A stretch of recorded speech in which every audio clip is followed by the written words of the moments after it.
Good day, class. Welcome back. It's week 6. So far, so good. Almost at the home stretch. So let's finish up strong. Make sure that you pay attention to what's due this week. I think the case study and some other things are due. But check the portal and make sure you get everything in on time. Okay. Go work on your LEs and making sure that providing some good, constructive, and comprehensive initial posts and replies. All right. So still need a little work on the APA, but kind of step back a little bit on taking points away from you guys because of that. I want you to learn it. But again, it's not necessarily as applicable at this level as it is at the other levels, but it is a good thing to know and understand. All right. This week we're going to discuss sports marketing and some other issues related to that. Okay. So of course, marketing in general is a difficult task, but it's essential for businesses to thrive and business to get their name and stuff out there, so people recognize them, right? Recognize the brand. And so, marketing, when you're talking about sports, is the same thing. But you need to market sports a little differently because sports has so many components and various aspects and facets to it that you can take various approach to how you market the sport or how you market sport in general, right? You could do it via straight up just marketing for the particular sports activity. You can market via a particular athlete or athletes on the team. You can focus on that kind of marketing. You can market via apparel or through, apparel companies like Nike, Reebok, Adidas. So there's various ways in which to market products, organization, and the athlete themselves are individuals, right?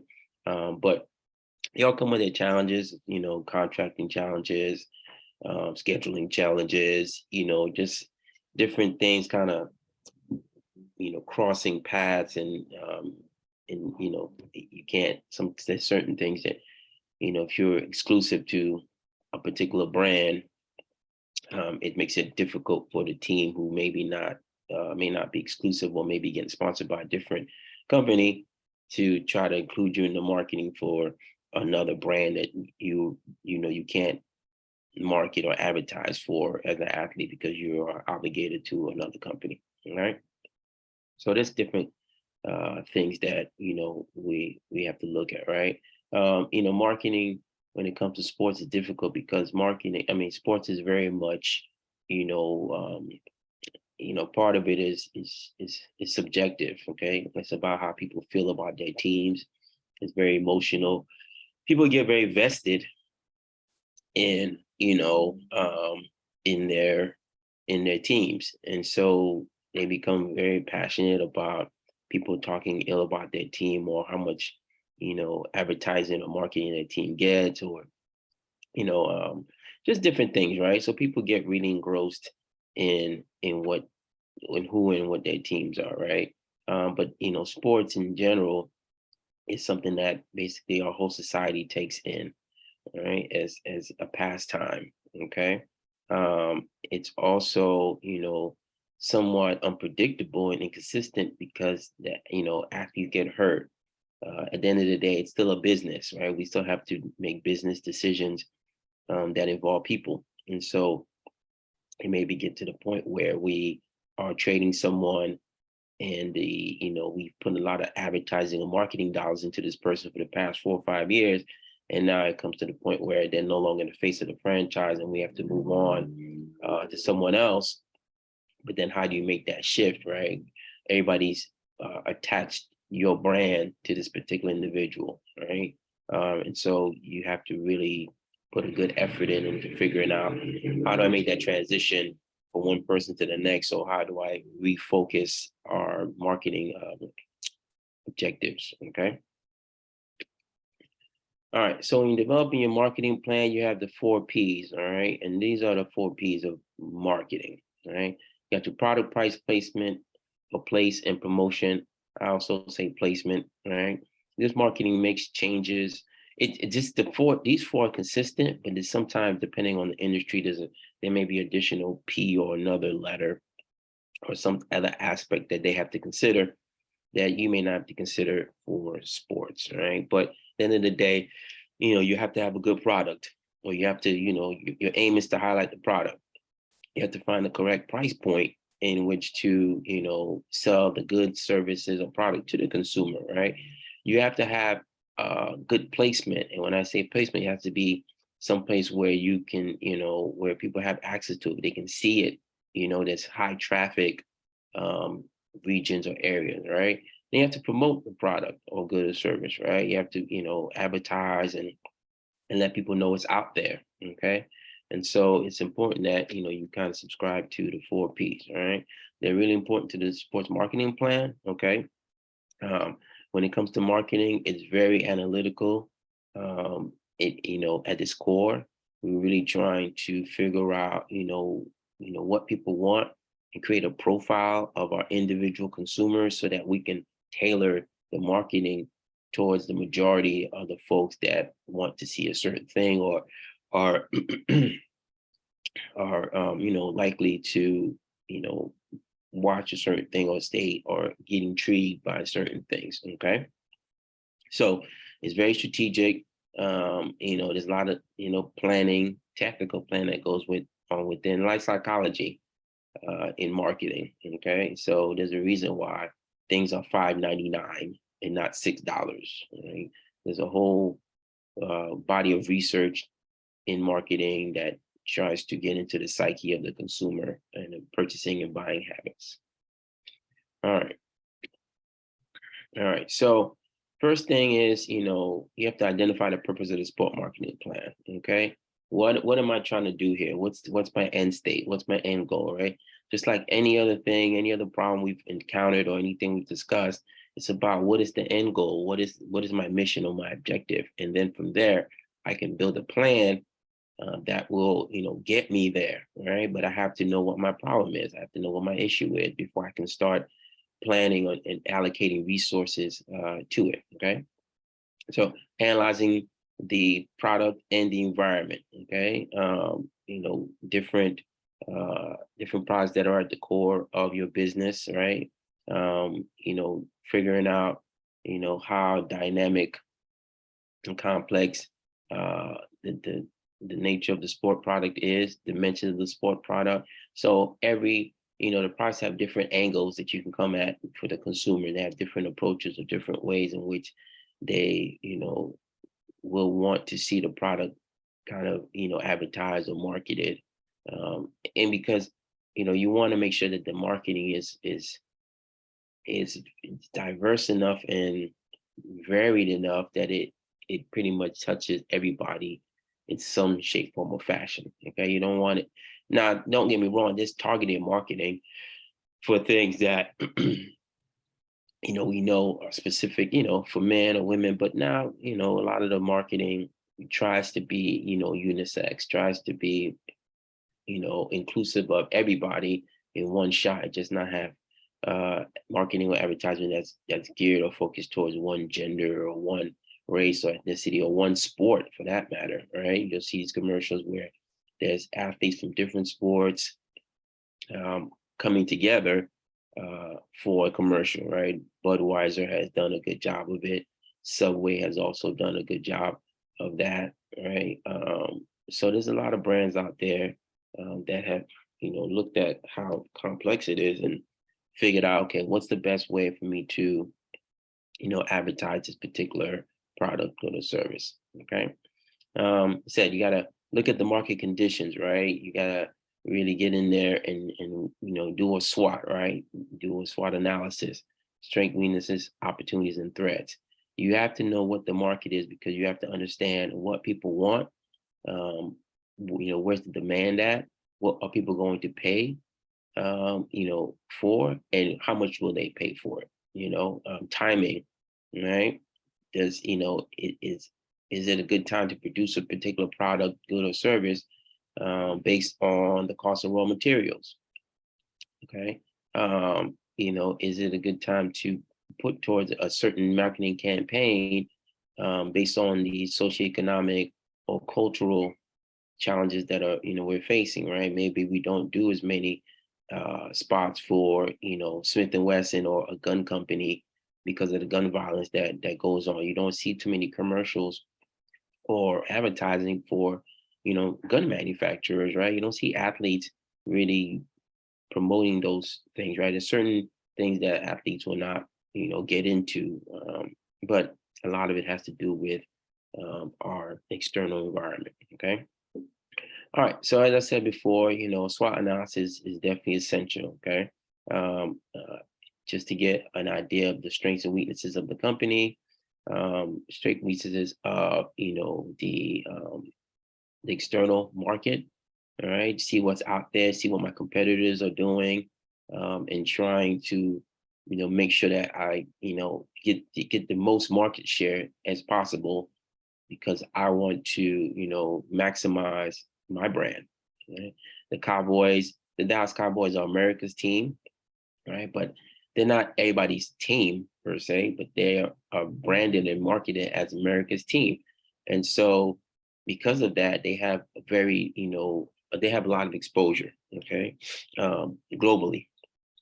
And so that has helped them really build a very lucrative and very prosperous organization. Although they're not, everybody's, favorite team, they do make sure that they understand the market, they understand the environment, and then they go out there and they put a product that is going to appeal to everyone, whether or not you are a diehard Cowboys fan or not. Okay, you do analysis of different, sports, to see what's working, what's not working, right? And as it says on the slide, SWOT analysis of women's professional basketball, right? When the WNBA first started, there was a lot of marketing that went into it. And you're trying to realize what are the challenges that we're going to face in getting this particular league up and running and getting it in the black, right? Getting it to where it's not only generating revenue, but also a profit. And so get through the analysis of it. All that analysis goes into, how much marketing is done for it, goes into the salary ranges for the players, right? Because a lot of the women, they play professionally overseas. And is it better, for them to play in the States as compared to overseas? Well, it depends on how much money they're going to get paid. Are they going to get paid on a level as the men, right? And we know that's not the case because the women don't generate as much revenue as the men. But again, it's taking time for the NBA to grow, and the WNBA is growing a lot. And you have to also think about the time frame in which the WNBA plays their games during the summer, when there's a lull in men's basketball, there's a lull in football, there's a lull in other sports. So there's a timing thing that goes on with women's professional basketball. But that was all revealed via the SWOT, right? When we do analysis of trying to get out there, we see the challenges, we see the weakness, we see the strengths. There's a lot of things that went on prior to the NBA pushing WNBA out there and creating the marketing and the advertising promotion campaign for the women's basketball league. Okay. All right. So you got to position the sport product. Okay. So you have to make sure that you create this very distinctive, easily identifiable brand or image of your product, good, or service, right?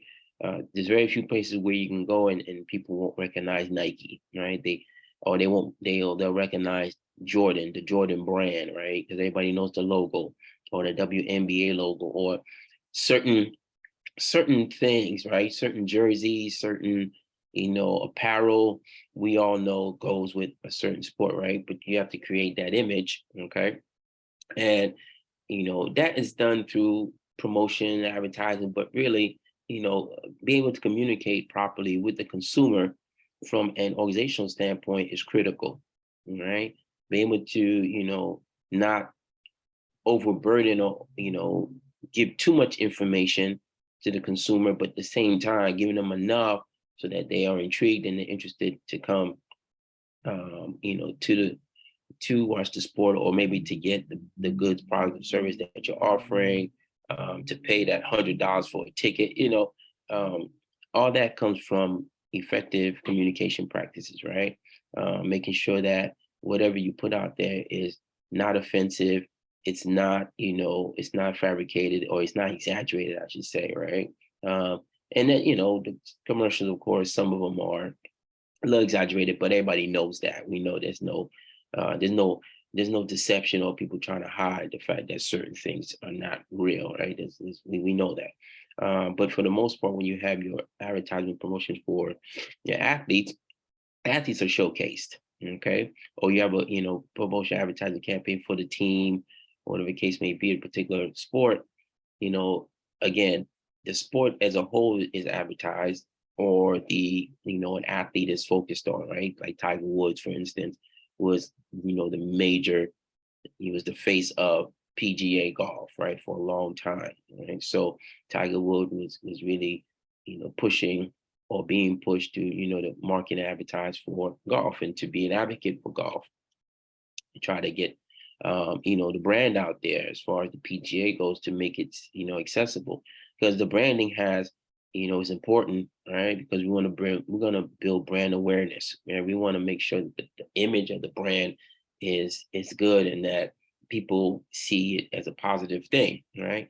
We want to make sure that we promote equity in the brand, right? And then when I say brand equity, that everybody can access this particular sport, or everybody can be or have an opportunity to excel in the sport or play the sport. And some sports have a problem with that. Golf is one of them. Surely for the price, the cost of playing the game is expensive, and many people can't afford to, play golf. The other thing is that, traditionally golf has always been very, um, I don't say upscale, but more of a sport that, people have affluence and have money, um, can access, right? It was never necessarily open to everyone. It was only open to certain people, as far as, white males. Women weren't allowed to play for a long time. And so now we have the LPGA, we have minorities, and, golf is global. So even more so, you would think that it have a more diverse demographic, but it doesn't. Uh, Not as much as they like, because of the cost of entry, really, to play the sport. It's really expensive, and a lot of people don't have that kind of money. But they're working on grassroots programs. Colleges have golf teams. Some high schools have golf teams, and so they're working on trying to get everyone equal access to the team, and to the sport, excuse me, and creating that brand equity. Okay, and brand equity, you build a good brand, you advertise it correctly, you promote it as a sport that everybody can enjoy, regardless of age or physical ability. You're going to build brand loyalty. Okay, you're going to build brand loyalty. You will have people who will continue to stay with the team, or with the sport through its ups and downs, and not be bandwagon fans, right? Or fair weather fans, I should say. There be consistent, loyal fans that will always come to the games, regardless of how bad the team is, regardless of what's going on. They will support the team and the players. So now you're talking about segmenting and targeting consumer groups, right? Marketing is not, although it tries to be inclusive of everyone, it cannot, focus on everything. Okay, it can't focus on everyone. It's not going to cater to everybody. All right. So there's 5 categories in which they kind of separate the consumers, right? Segment the consumers: the demographic, geographics, psychographics, product benefits, and purchasing behavior. Right. Within those categories, they try to figure out, okay, for this particular product, who's going to fall on these particular 5 categories. Okay, the demographics of basketball, right? the geographics of basketball, the psychographics of basketball, the product benefits, the person behavior. Same thing with golf, same thing with tennis, same thing with cricket, same thing with football, same thing with soccer, lacrosse, right? Based on that information, we will figure out how to create a marketing campaign that will address all these different aspects, right, for that particular sport. So it's important that you understand the consumer, and this is really where the analytical aspect of marketing comes in, right? How doing the research, right, and trying to figure out what's going to work and what's not going to work based on what people want, but it's also based on people's purchasing power, time on hand, demographics, specifically their background and what sports they grew up playing or what sports they are familiar with and what sports are native to their country, okay, or to their region or where they come from, right? And so how's the product going to benefit them and those kind of things, okay? So you got to really pay attention, right? Another thing is packaging the product, right? How are we going to make it look, right? How are we going to dress it up, right? And dressing it up is important because that's what people are going to actually see, right? When we dress it up, we package it, how are we going to put it together, right? How are we going to present it? The presentation is extremely important, right? If it looks good, then people are going to at least look at it, okay? They're at least going to entertain it.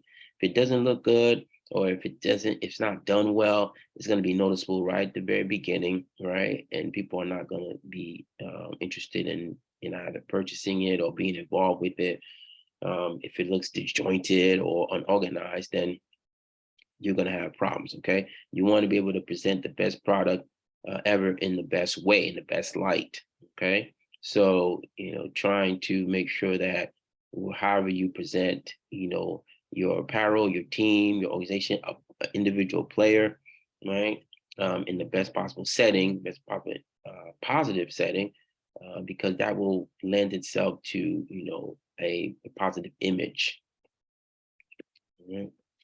Pricing the product is extremely, difficult at times, and that takes a lot of research, okay? And, the price is the most visible and flexible element because that's where, people are going to really make the decision as to how much they want to participate in the sport, okay? And so if it costs a lot of money to go participate in the sport, a lot of people won't do it, right? I remember when they built the new Yankee Stadium, the tickets back then, were somewhat affordable, but it's still in the hundreds of dollars. But now it's a $400 or $500, $600 affair to go watch a baseball game. One baseball game will cost you $300-$400 easily, maybe $400 or $500 even. Right. And so the price point for that is going to attract certain people. Now, there are different levels to pricing, right? There's seats that are way up in the stands, or different pricing schedules for people that, want to participate but don't have the funds to do it at that level. They have those, but those are limited, right? Those aren't, the average. On the average, it's pretty pricey to buy a ticket to a baseball game or a basketball game or a football game for that matter, right?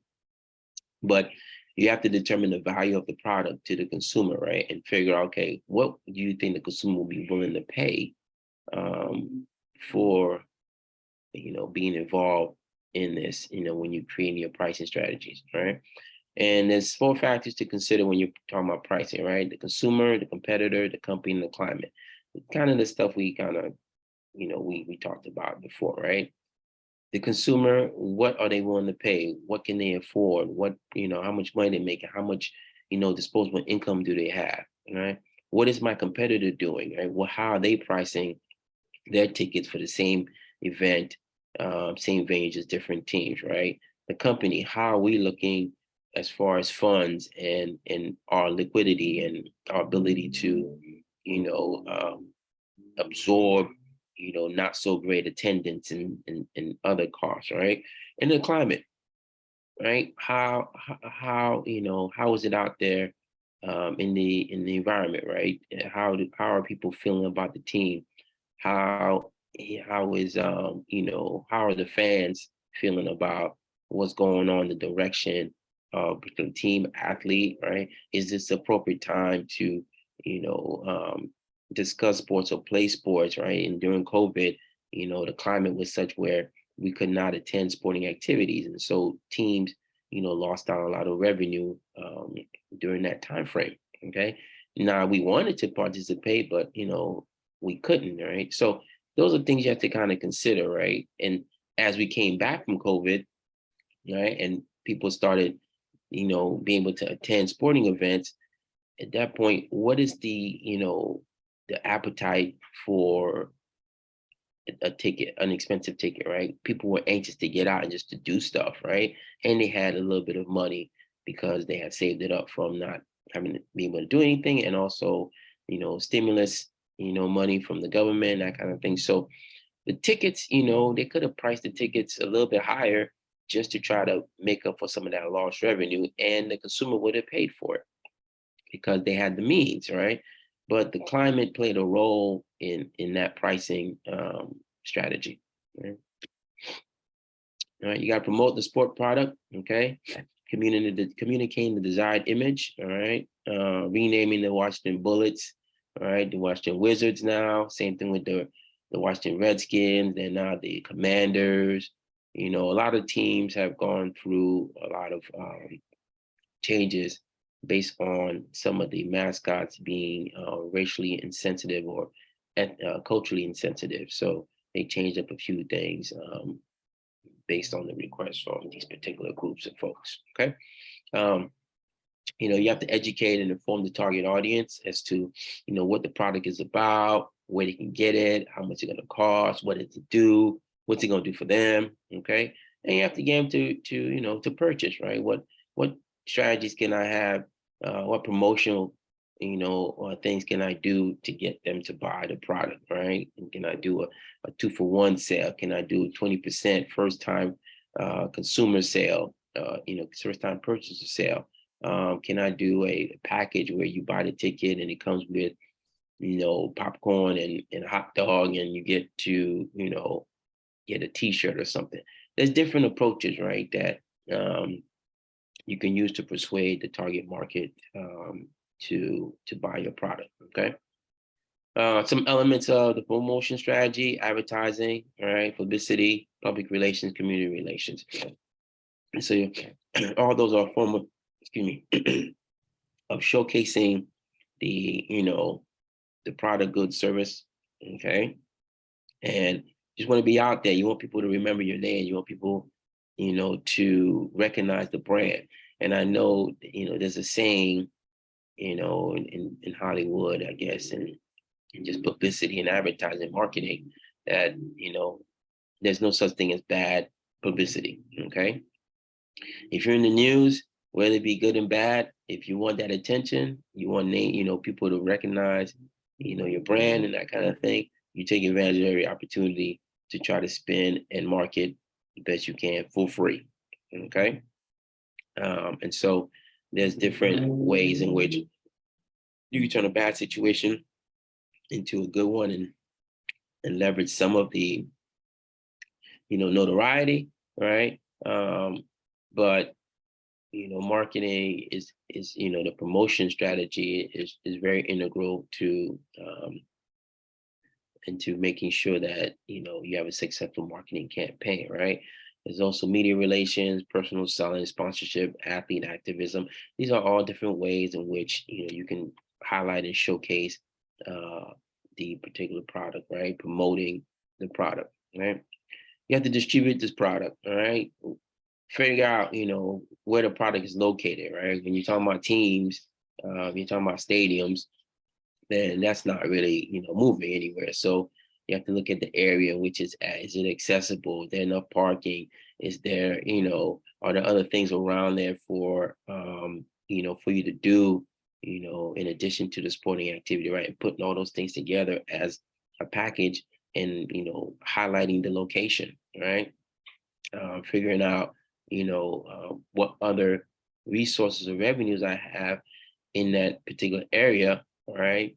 That can help me target my market, right? Target my audience, right? And also figuring out, okay, where's my, stadium located at, and geographic, the demographics of that geography, right? The demographics of the people that are in that area. What can I do to, leverage, maybe I'm in an affluent area, maybe I'm in an area that's not affluent, and I need to, get out there, do a little bit more marketing and advertising and promoting for the product as far as distributing the sport product and making sure that I have easy lines of access to supply distribution, to consumer distribution, just to get the product out, right? And make sure that, I have an ability to, push it out as far as I can. All right. Evaluating the sports marketing plan. All right. Evaluating the extent to which the marketing plan met its objective to help achieve the sport organization's mission. Okay. Obtaining and analyzing feedback from internal and external sources. Right. You have to do, some what we call hot wash or after action items, in order to figure out, okay, did our sports marketing plan work?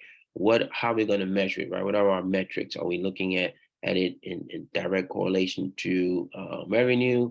Are we looking at it from a direct correlation to sponsorships, or increase in sponsorship, or increase in attendance, increase in, in revenue for a particular product, more, the selling out of a particular jersey for a particular athlete?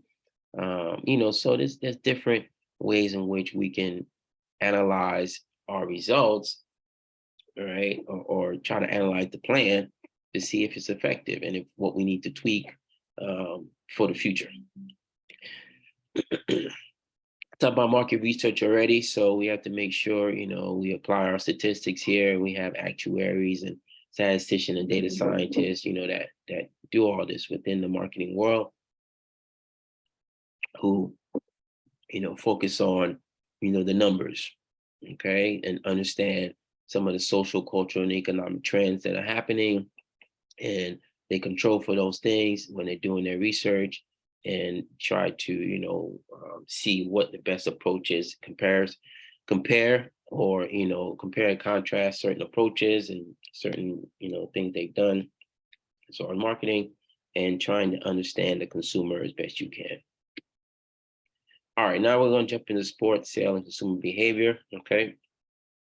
Trying to understand the individual as a sports consumer, right? When you're looking at segmentation, we talked about earlier, right? You got your market segment, your target segments, right? And when you segment, your folks, you're really looking to try to segment them based on one common thing, right? Either, you segment them based on their motives, perceptions, beliefs, and attitudes, right? You try to get them in the same, who has the same mindset, right? Who has the same buying power? Who has the same, frame of mind? Who has the same conviction? Like, you try to, bundle those folks together so you can create a campaign that focuses on, what the consumers need, and what, is going to motivate them to come to the games, right? To buy the product and to be involved, and be a participant in the sports, right? Because consumers, they have a lot of needs and desires, right? But your job, or the team's job, is to make sure that we meet those demands, right? We meet those desires, whatever the case may be. Maybe, it's a photo shoot or access to the cheerleaders on the team, or maybe it's behind the scenes, access to the locker room or something like that, right? What are we going to be able to do to meet the needs of the consumer, and motivate, them and the participants, to, be involved as much as possible in promoting the brand. All right. Participant motivation. There are over 100 motives for participating in sports, right? But the three key motives are achievement, social connections, and mastery. Okay. And, this is from a, athletic standpoint. Okay. All right. There's like I said, there's a lot of them, but these are the three key ones that we recognize through research. All right. People want to be successful. All right. They want to achieve certain goals or objectives that they set out for themselves. They want to be connected to their fan base. They want to be connected to other people. They want to have a family or network of folks that they're going to have shared experiences with. And they want to be a master at their craft. They want to be able to, whatever they're doing, they want to be the guru at it, right? They want to be the best they can be at it. And so mastery is always, one of the important aspects of, participant motivation, right? What's the reward, right? Is it extrinsic or intrinsic, right? Extrinsic, is it tangible? Is it money? Is it fame? Is it, bonuses? Is it, some physical reward, right? When you talk about intrinsic rewards, we're more talking about, feeling, right? Does it make you feel good? Do are you happy about it? Do you feel proud, right? What are the rewards that you gain from, doing your sport or participating in the sport that make you feel good or make you react in a certain way, right? Spectator motivation, okay? Of course, everybody has different reasons as to why they go watch a sport or been involved in watching sports or, maybe sometimes diversion, right? And just having the ability to kind of get away from something, okay, and just having that moment in time where you just are not concerned about certain things, right? You try to use it as a stressor, a de-stressor, I should say, okay. So if you are trying to just relax, you know and just kind of relieve yourself of the day-to-day challenges that you have, right? Sports may be the thing that you may watch a game or go hang out with your friends and watch and participate in something and just be involved in it, and that helps you to de-stress instead of maybe having a drink or smoking or some other habit that you have that helps you to de-stress, right? Instead, you focus on sports and being a spectator and watching others participate in that sport that you love. All right. Consumer perceptions, right? Perceptions are process by which a person selects, organizes, and interprets stimuli to create a meaningful picture of the world, right? Perceiving sport as meaning a particular need or motive, acting and reacting based on perceptions, okay? And so really, perception is just the way we view the world individually, okay? And so everyone's perception is different. What you'd like to have is a common perception of your brand and your sport and that kind of thing. But again, because people are different and people see things differently, the consumer perception is important and critical to marketing and to making sure that, that the consumers and the spectators and the participants also have a positive perception of what's going on with the team, what's going on with players. Um, you know, um, what does sports do for the individual? Okay, and trying to create in basically an effect where the person needs to be involved in the sport. Right, that's what you'd like to have as an organization, as a marketer. I want the consumer to have the attitude or the perception that this is something I love, it's something I want to do for the rest of my life. Want to be involved in some capacity, no matter how old I am, right? And you see this in people when they have, season tickets, 50 years, right? Or they've been coming to a certain thing for like the past 30 years or 40 years. Those people are loyal, locked in, dedicated, and not going anywhere, right? Their perception and their attitude is that, hey, this is my team. I'm going to support it regardless of the point, and I'm going to be involved with the team till I pass, until I'm gone, till I can't do it anymore. Okay. So like I said, it's just all consumer loyalty, environment identification, are extremely important, right? And then you want that consumer to have, a good attitude, but those attitudes are based on experiences, feelings, and beliefs, right? What has that person been through? Is the person, been a professional athlete before? Have they experienced success in the sport, right? How do they feel about how well they did or how the team is doing, right?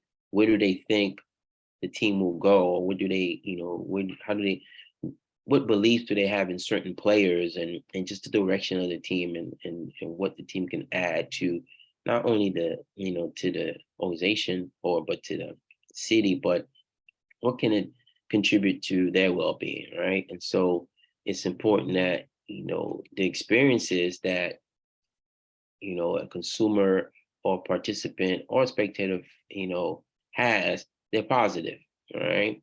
Okay. So when we're forming, the attitude, right? There's a model here. There's a cognitive component.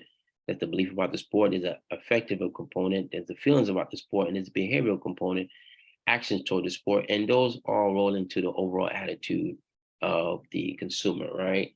What do I think about the sport? What do I know about the sport? What technical understanding do I have, right? The affective component, how do I feel about the sport? Do I like it? Do I like the players? Do I like the way, it moves or it flows? Or is there anything I would change about it, right? And then the behavioral component is, how do I interact with the sport, right?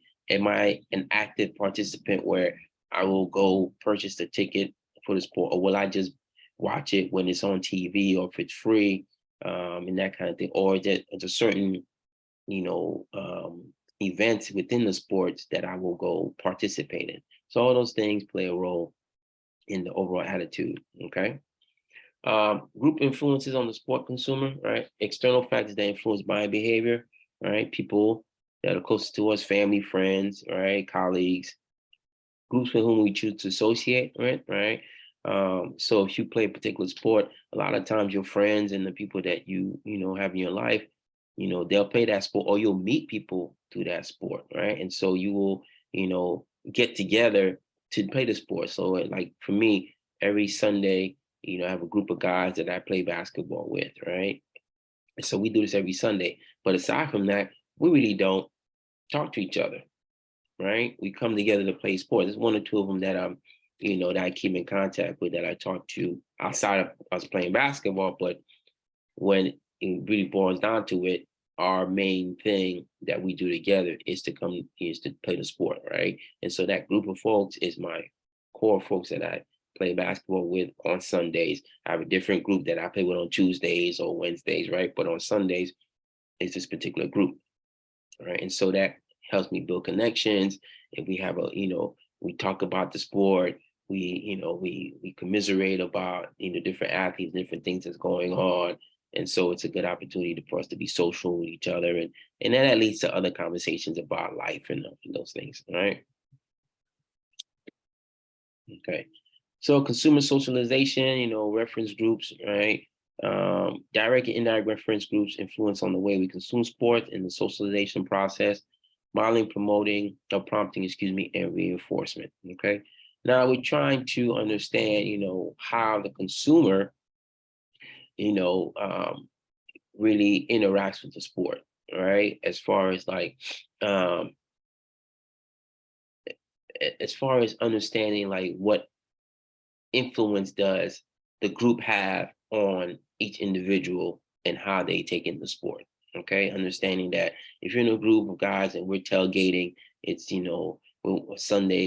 Sunday night football, Sunday football, whatever, or even college game day is a great example, right? Saturdays is college football, and people get together, but how they get together a lot of times is affected or influenced by the group.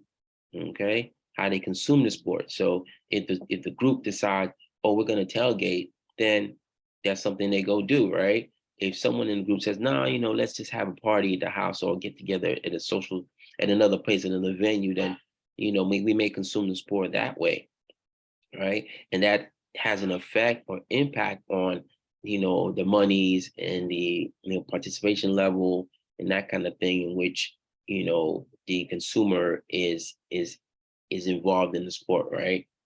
And understanding like, hey, we create these environments in which we want people to come and socialize with others, right? And be in a group and be, have a consensus like, hey, I'm a Georgia Bulldog, or I love Real Madrid, or I love, whatever other teams there are out there, right? That's my teams, and we are a group together. And if I see, one of my group mates doing one thing, that I'm going to do the same thing, and then try to support, the team, the individual player, but also support my group, right? And kind of, um, how we approach the sport. Okay. Situation influence on the sports consumer, right? Isolating influence of internal, external forces is difficult.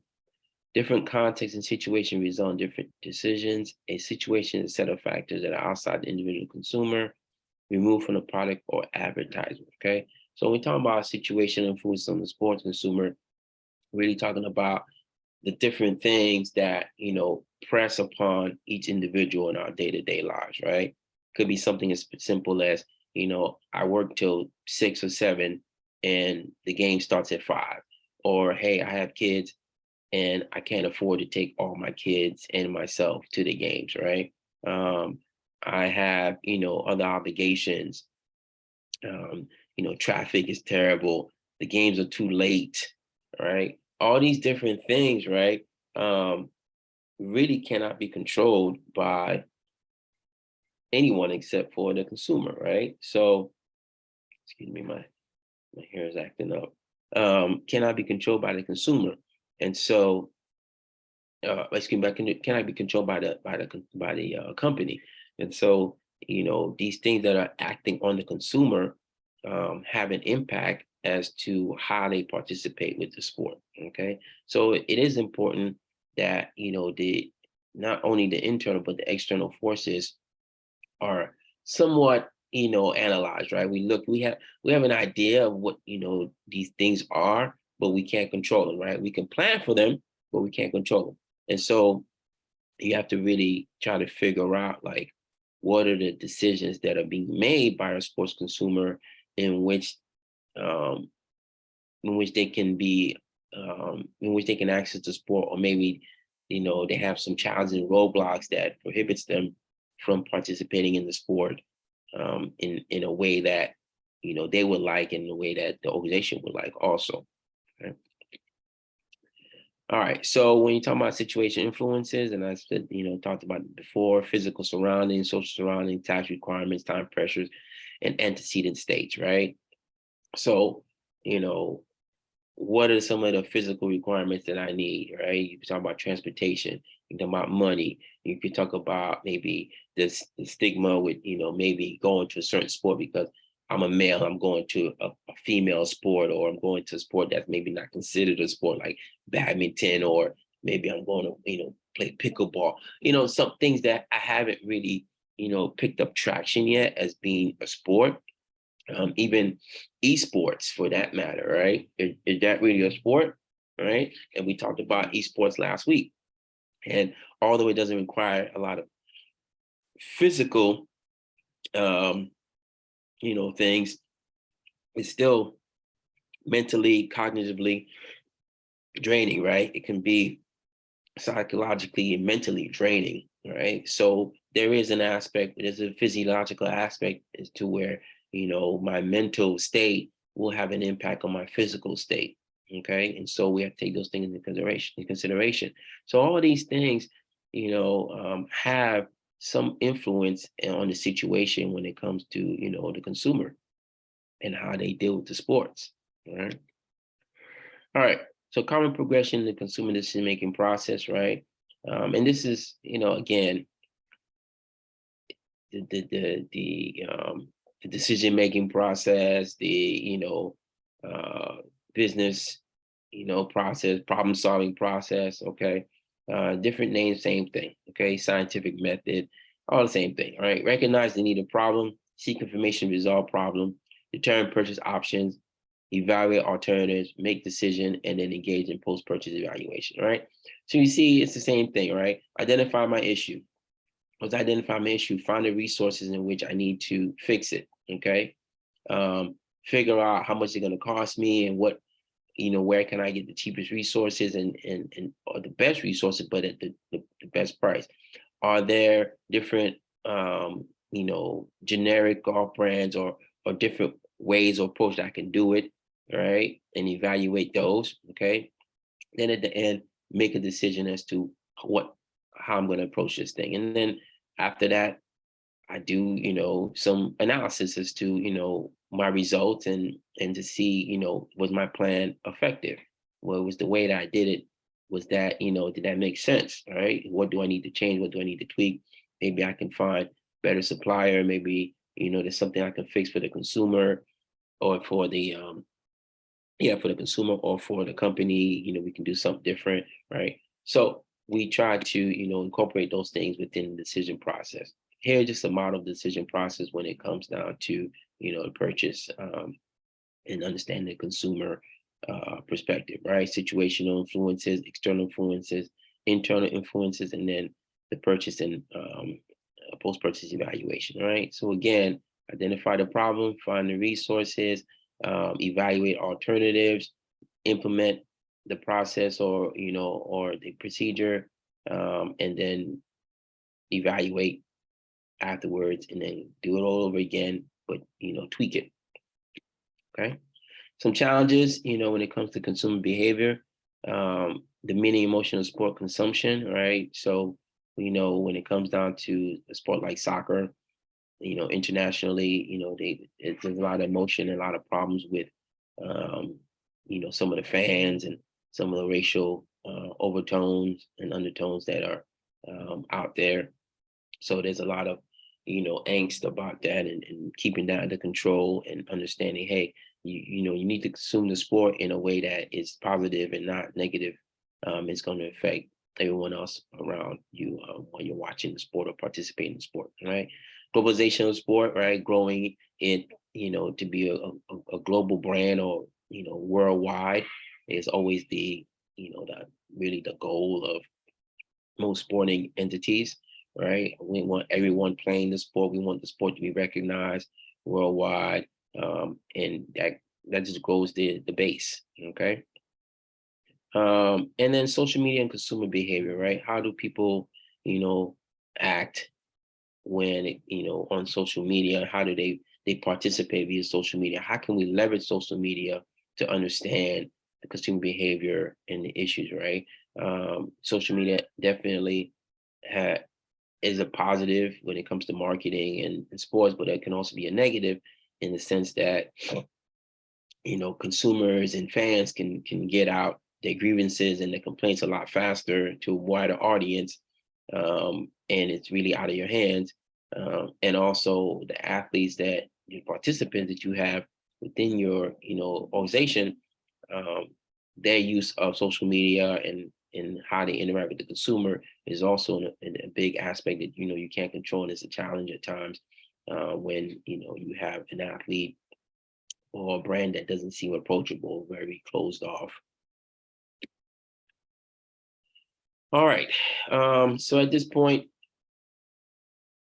that's all I have. If there's any questions, please feel free to reach out to me. Also, make sure you take a look at all your stuff for this week, get it in on time.